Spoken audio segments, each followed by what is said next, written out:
মানুষ এই পৃথিবীতে যত ধরনের গুনাহ করবে, এই গুনাহগুলো হাসরের ময়দানে আল্লাহ তাআলার আদালতে আপনার আমার বিরুদ্ধে সাক্ষ্য প্রদান করবে। প্রত্যেকটা গুনাহ আপনার আমার বিরুদ্ধে আল্লাহ তাআলার কাছে নালিশ পেশ করবে, অভিযোগ পেশ করবে। তার মধ্যে বড় চারটি সাক্ষ্য এমন রয়েছে যাকে বলা হয় রাজ সাক্ষ্য। বড় সাক্ষ্য এই আপনার আমার বিরুদ্ধে আল্লাহ তাআলার কাছে চারটা বড় বড় বিষয় আপনার আমার বিরুদ্ধে আল্লাহ তাআলার কাছে অভিযোগ পেশ করবেন। প্রথম নম্বর যেই সাক্ষী আমাদের বিরুদ্ধে যে সাক্ষ্য প্রদান করবে, প্রথম নম্বর হলো জমিন। কোরআনে কারীমের সূরা জিলজালার মধ্যে আল্লাহ রাব্বুল আলামিন বলতেছেন, ইয়াউমাইযিন তুহাদ্দিসু আখবারাহা। কিয়ামতের দিন জমিন তার সকল বৃত্তান্ত আল্লাহ তাআলার কাছে পেশ করবে, বর্ণনা করবে, খুলে দিবে। অর্থাৎ জমিনের মধ্যে যে যে সকল গুনাহে জর্জরিত, যে যেই ধরনের গুনাহ করেছেন, বলে প্রত্যেকটা গুনার পক্ষে এই জমিন আল্লাহর আদালতে সাক্ষ্য প্রদান করবে। কোরআনে কারীমে আল্লাহ রাব্বুল আলামিন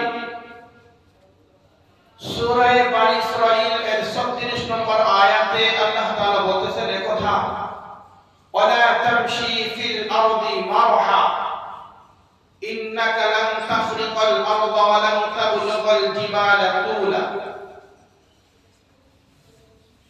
আল্লাহ তাআলা বলতেছেন জমিনে বিচরণ করার সময় তোমরা গর্ব অহংকার করে, দম্ভ করে এরপরে তোমরা হাঁটাচলা করো না। তোমরা কখনোই জমিনকে বিদীর্ণ করতে পারবে না। তোমাদের পায়ের পদাঘাতে, তোমাদের পায়ের আঘাতে জমিনকে বিদীর্ণ করতে পারবে না। ইন্নাকা লান তাখরিকাল আরদা, জমিন বিদীর্ণ হবে না, আমাদের পায়ের আঘাতে জমিন বিদীর্ণ হবে না। এজন্য আল্লাহ বলছেন যে জমিনের মধ্যে গর্ব অহংকার ফখর করে জমিনে তোমরা চলাফেরা করবে না। ওয়ালান তাবলুগাল জিবালা তুলা, এবং কখনোই তোমরা গর্ব অহংকার করে পাহাড়ের ওই চূড়ায়, পাহাড়ের ওই উচ্চতায় কখনোই তোমরা পৌঁছতে পারবে না। সুতরাং জমিনের মধ্যে যে যেই ধরনের গুনাহ করুক না কেন, আল্লাহ বলতেছেন এই জমিন তার বিরুদ্ধে সাক্ষ্য প্রদান করবে।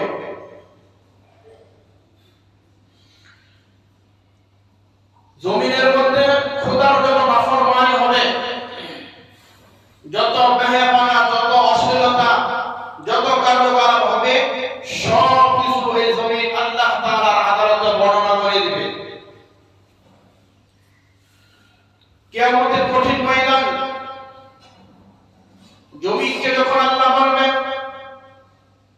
তোমার উপরে যারা আমার নাফরমানি করেছে তাদের ঘটনা আজকে আমার কাছে বর্ণনা করো, বৃত্তান্তগুলো খুলে খুলে বলো। জমিনের বর্ণনার পরে মানুষগুলো কাফেররা অসন্তুষ্ট হবে। ওয়াকালাল ইনসান মা লাহা, কাফেররা তখন বলবে কথা, এই জমিন তোমাদের কি হলো? আজকে আমাদের বিরুদ্ধে কেন আল্লাহ তাআলার কাছে অভিযোগ পেশ করতেছো, নালিশ কেন পেশ করতেছো? জমিন বলবে, হে আল্লাহর বান্দা, তুমি দুনিয়াতে থাকা অবস্থায় যদি আমার বাক শক্তি থাকতো, আমার ক্ষমতা শক্তি থাকতো, তাহলে তোমার কণ্ঠ নারী আমি চেপে ধরতাম। কি পরিমাণ নাফরমানি করেছ, কি পরিমাণ গুনাহ, কি পরিমাণ জুলুম অত্যাচার করেছ, ওই সময় আমার কিছু করার ছিল না।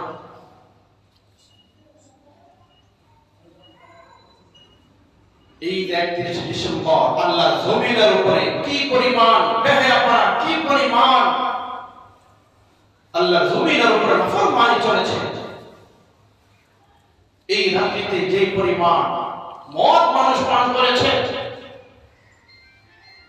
আল্লাহ হাবিবের স্পষ্ট হাদিসের বর্ণনা, যদি কোনো ব্যক্তি মদ পান করে তাহলে 40 দিন পর্যন্ত তার কোনো ইবাদত আল্লাহর দরবারে কবুল হবে না, তার জবান নাপাক থাকবে।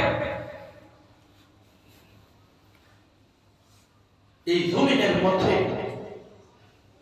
কত ধরনের অশ্লীল বেহায়াপনা, কত কিছু আজকে মুসলমান করতেছে। এক বুজুর্গ বলতেছে এ কথা,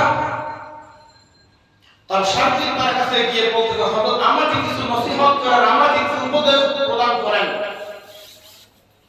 ওই বুজুর্গ বলল, বাবা, যখন তোমার গুনাহ করতে মনে চায় তখন আল্লাহ আসমান এবং জমিন ছেড়ে অন্য কোথাও গিয়ে তুমি গুনাহ করবে। বলেন, আসমান আর জমিন ছেড়ে অন্য কোথাও গিয়ে গুনাহ করবে। দ্বিতীয় নম্বর হলো এমন জায়গায় গিয়ে গুনাহ করবে যেখানে রব্বে কারীম তোমাকে দেখবে না। তৃতীয় নম্বর উপদেশ দিয়েছেন, গুনাহ করলে তোমার রিজিকের মধ্যে আল্লাহ সংকীর্ণতা করে দেবে, সংকীর্ণ করে দেবে তোমার রিজিক। শান্তি দেবার চিন্তা করতেছে যে আল্লাহ আসমান আর জমিন ছেড়ে অন্য কোথাও গিয়ে গুনাহ করতে বলেছেন। আল্লাহ আসমানের নিচে জমিনের উপরে, বলে আল্লাহর জমিন ছাড়া পৃথিবীর কোন প্রান্তে আমি যাব, যেখানেই যাব সেখানেই আল্লাহর জমিন রয়েছে। সুতরাং আসমান জমিন ছেড়ে অন্য কোথাও যাওয়া যাবে না, আর গুনাহ করা যাবে না।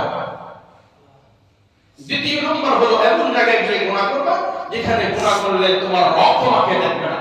পৃথিবীর এমন কোন জায়গা আছে, পৃথিবীর এমন কোন স্থান আছে যে স্থানে তুমি গুনাহ করবে, তুমি আল্লাহর নাফরমানি করবে, সেখানে তোমার রব তোমাকে দেখবে না? আফ্রিকার জঙ্গলে সেখানে রব নাই, সেখানে রব আছে। আটলান্টিক মহাসাগরের নিচে, সমুদ্রের গহীনে, মানে সব জায়গায় আমাবস্যা পূর্ণিমার রজনী তহুদ পাহাড়ে একটা পিপিলিকা সেখানে হাঁটে, আমার রব সেই পিপিলিকাও আমার রব দেখতে। তাহলে পৃথিবীর এমন কোন জায়গা নাই যেখানে তোমার রব তোমাকে দেখে না। সুতরাং রবের চোখে ফাঁকি দেওয়ার কোন সিস্টেম নেই, কোন সুযোগ নাই। সুতরাং এমন কোন জায়গা নাই যেখানে তোমার রব দেখবে না, সেখানে গিয়ে গুনাহ করো বলে এমন কোন জায়গা নাই। তাহলে গুনাহ করা যাবে না। আল্লাহু আকবার কবির। আজকে মুসলমান, আজকে মুসলমান, মুসলমানের সন্তান, মুসলমানের সন্তানদের কথা আর কি বলবো। কিশোর কিশোরী, যুবক যুবতীর কথা বাদই দিলাম, যারা বৃদ্ধ, যারা বয়স্ক, বলে তাদের কথাই চিন্তা করেন। তারা আজকে কি পরিমাণ জিনা ব্যভিচারের মধ্যে লিপ্ত, আজকে পরকীয়ার মধ্যে আজকে লিপ্ত হয়েছে। এশারে নামাজ পড়ে বের হয় না একটা কাজে, বলে কিশোর কিশোরী, যুবক যুবতীর চাইতে মধ্যবয়সী নারী পুরুষ তাদের সমাগম সবচাইতে বেশি, খোদার নাফরমানে তারা সবচাইতে বেশি লিপ্ত। সেই দিন আর বেশি করে নয়, বলে বাংলাদেশের মধ্যে সমকামিতা শুরু হয়ে যায়, অলরেডি অনেক জায়গায় শুরু হয়ে গিয়েছে। কখনো কখনো গোপন ফাঁস হয়, কখনো গোপন থাকে। মুসলমানদের ঈমান, মুসলমানদের আমল নষ্ট করার জন্য বিজেপি ও কৃষ্টি কালচার আমাদের মধ্যে ঢুকিয়ে দেওয়া হচ্ছে। মুসলমান গুনাহে জর্জরিত।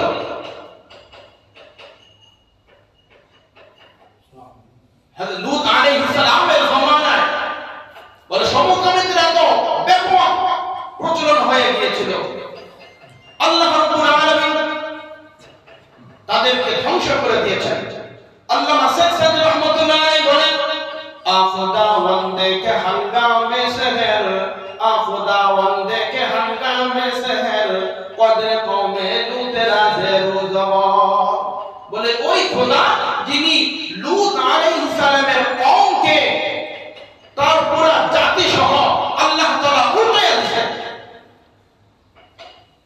তারা জিনা ব্যভিচারে এই পরিমাণ লিপ্ত ছিল, খোদার নাফরমানিতে এমন লিপ্ত হয়ে গেছে, বলে পুরা গুনাহে জড়িত হয়ে গেছে।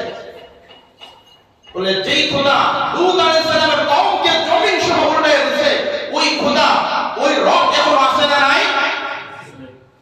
কথা বুঝেন না? ওই রবের আছে না নাই? ওই খোদা আমাদেরকে আমাদের গুনাহের কারণে, আমাদের নাফরমানির কারণে মাঝে মাঝে আমাদেরকে ভূমিকম্প দিয়ে আমাদেরকে সতর্ক করেন, করুণার মতো মহামারী দিয়ে আল্লাহ আমাদেরকে সতর্ক করেন যে বান্দা আমার নাফরমানিতে লিপ্ত হয়েছ,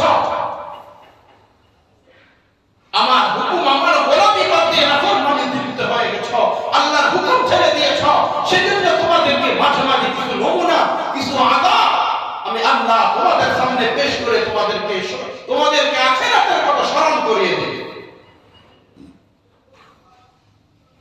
কখনো কখনো করুণার মাধ্যমে, কখনো কখনো আমাদের অমিক্রমের মাধ্যমে বিভিন্ন ভাবে আমাদেরকে আল্লাহ সতর্ক করেন, তবুও মুসলমান সতর্ক হয় না। তাহলে আমাদের প্রথম নম্বর কাজ হলো জমিনের মধ্যে আমার দ্বারা কোন অশ্লীল কাজ কর্ম, খোদার নাফরমানি যাতে না হয়। মনে রাখবেন, যদি কোন খোদার নাফরমানিতে লিপ্ত হন তাহলে আল্লাহর আদালতে অবশ্যই অবশ্যই আপনাকে সেখানে এর জবাব আপনাকে দিতে হবে। আলোচনা সংক্ষিপ্ত, এই হলো প্রথম নম্বর সাক্ষী। আপনার আমার বিরুদ্ধে যে সাক্ষ্য প্রদান করবে, এক নম্বর হলো জমিন, দুই নম্বর